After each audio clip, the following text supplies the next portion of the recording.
What makes people different is a flip in their fucking mindset. All those things that happen to you in your life, all those bad things, all those things that you blame other people for, they're now yours to own. You gotta figure out a way to reprogram your mind to get outside the box. A lot of people will listen to this and they'll be motivated, they'll be fired up. They'll be so fired up it's not even funny. Motivation is just kindling. It starts to fire. But that kindling, once one raindrop hits that little kindling, it's burnt out. But it has to be something that's deep down inside. So motivation is like this. If you're married and your wife is okay and your bills are paid and the kids are good and the dog's good, if everything is good, you can find some motivation. Because why? Your life is happy. It's that motherfucker that wakes up in the sewer every fucking day, has nothing to fucking go home to, has nothing. Bills aren't paid, doesn't know when the fucking next meal's coming, doesn't know shit, and still says fuck it. I am going to do what I have to do to get to where the fuck I have to go. That's the difference between motivation and drive, and then soon, obsession. Obsession makes a person, makes other people, like, so when you're around somebody that's obsessed, most people don't have any fucking idea what to call you. So they call you crazy.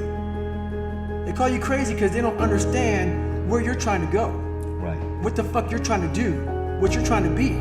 So to the normal person, which we're all normal, we're all very normal. Once they turn that mindset to a point where they no longer want to be so-called normal, that's when you start to find out that motivation is not enough. It's not enough.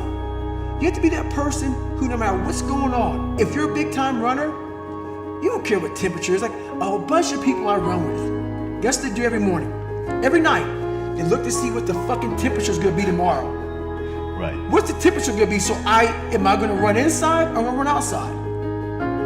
A person that's obsessed and wants to just get there, they don't give a fuck what the temperature is. They no longer care, because they know no matter what's out there, no matter if it's snowing, if it's a damn tropical storm, if it's 20 below, they're gonna run. They don't care. So there's no need to waste the time to look. Right. I'm just gonna go. And that's how you wanna get your mind. It doesn't matter what the fuck's out there, what's in front of me. Because a motivated person is gonna look, because that weather is gonna fucking change their motivation. Up or down. Oh, it's 70 and sunny. I'm motivated. Oh, it's 30 in a blizzard. Fuck that. I'm gonna go inside. An obsessed person doesn't care. They get the fucking job done. When I was in hell, I wasn't able to be in hell and be calm. Hell makes you anxious. Hell makes you want to get out of it. It's that person who has the ability to be in hell and think very calmly, very rationally about what the hell is going on. What's the truth? What's the reality? Why is my dad this way? Why are these kids calling me nigger? Why? You have to be able to piece people apart. Take it down, dissect it, and see what's going on. So back then, I didn't have those skills. I had no skills. All I saw was a whole bunch of kids like me, but I no longer saw that. All I saw was the spray painting on my car, me being called nigger. That's all I saw. My lens was this big. It was very small fucking lens, where now my lens is huge. I see everybody for who they are and what they are. So that's the one thing that changed in me, was my reality. We always paint a fucked up reality that's not even true. It's reality what we think is true, because our lives aren't what we want it to be. I realized that God wasn't gonna give me a get out of jail free card. And from the time I was born until the time I was 19 years old, my life had these hurdles. I constantly hit obstacles. Obstacle after obstacle after obstacle. And I had to figure out how to manage suffering, how to deal with it, because it could be part of my life forever. At least that's what I thought. So in order to deal with it, I had to be able to conquer it and overcome it and deal with it and know that in this suffering, there has to be some kind of growth. With every obstacle, I look at it as friction now. Without friction, there is no growth. You have to have friction in your life to grow. So I started looking at all these different things versus the woe is me mentality. Like, oh my God, look at my life. My life's so fucked up. I come from this fucked up family. I'm being beaten. I'm being abused mentally, physically. I started looking at it as the perfect trial ground. So I had to flip it upside down and say, okay, I'm suffering tremendously, mentally. Use this to your advantage versus your disadvantage. So that's what I did. Versus looking at it as like, oh my God, woe is me, I'm never gonna get out of here. I looked at it as, okay, hang on a second. If I can overcome this, if I can find some power in this, some way to get through this, that right there would be the fuel for the rest of my life. And so I found great strength in suffering. Great strength in it because why? Through all of that, it started to callous my mind over the victim's mentality. You have to recognize what you've gone through. And that right there gave me pride. I realized that very few people could turn upside down what I did. I was able to turn upside down every negative thing in my life. Everything, and use it for power. Because on the other end of suffering is greatness. It's not over here.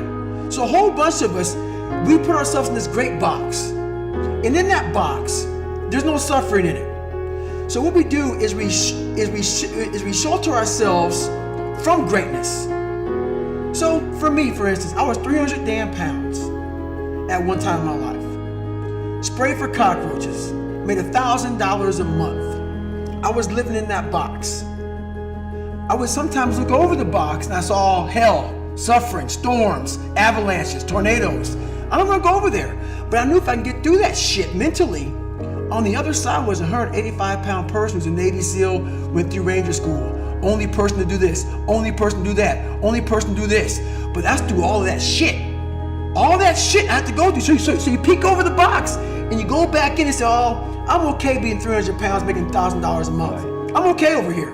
Because that hurdle is suffering. It's suffering. And when you're willing to go past suffering and see that suffering is one of the best ways you can grow, that you can overcome, because you can suffer for the long term. You can suffer slowly, or you can go through pain and then experience what's on the other side. And on the other side is where you really start your journey. People think they start their journey because they're born. No, there's a lot of people in graves who have lived 100 years and have never started their real journey.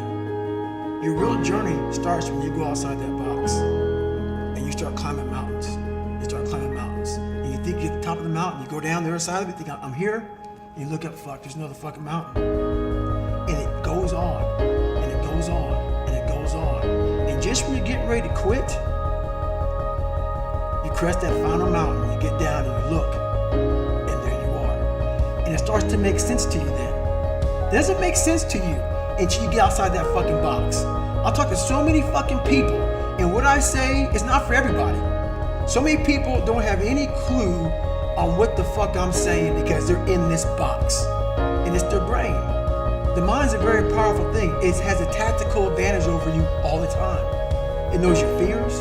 It knows your insecurities. It knows where you don't want to go. So it will guide you away from that.